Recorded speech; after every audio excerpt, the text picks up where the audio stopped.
hore waxaad u arki jirteen dee laba doorasho oo isku sidkan laakiin maanta halkan waxa ka dhacaysa laba caleemasaar oo isku sidkan ilaahayna waxaan uga baryaynaa inay noqdaan qaar deegaankooga iyo dadkoodaba anfaca oo nabadgelyada ka wada shaqeeya boqorka iyo caaqilkana waxaan leeyahay shicibka maanta saa idinku wareegsan iyagunbaa wax idinka dhigay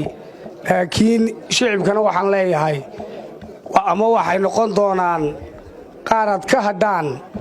oo sidii kuwii hore ee markaan jidhka soo soconayba naloo lahaa kuwii horeba wax way qaban laayiine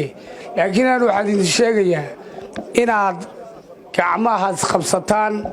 wixii xumaana iyo wixii arina oo dhanna aad meel iska saartaan boqorka iyo ugaaskana iyo caaqilkana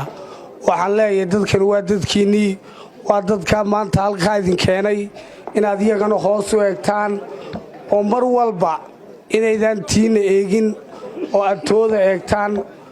kii khaldanna aydan waxba u qarine aad tidhaahdo waxbaan kuu ogayna aanad odhan laakiin ninka khaldanna aad runta u sheegtaan oo tidhaahdaan waad khaldantay ka saxsanna aad tidhaahdo war adaa saxsan laakiin dee walaalkaa uu kugu khaldami karaa oo aad isaga laftigooga aad niyadda aad u dejiso waxaanan leeyahay gobolku maaha deegaankeennan cilaf weyn maaha deegaan yar waa deegaan taariikh dheer leh waa deegaan calaamado badanoo aad u waaweyn leh waxaanan idin leeyahay dhammaantiin gamcaha alla isqabsado wixii dagaalana ilaahay ay naga dulqaado ummadda intii xanuunsanaysa ilaahay caafimaad inoo siiyo gobollada kale ee walaaladeenna ee dagaalladu ay ka socdaanna ilaahay ha ka qaado dhibaatooyinka dadka maantidee soo qaxayna inaynu u gurmanaa waa waajib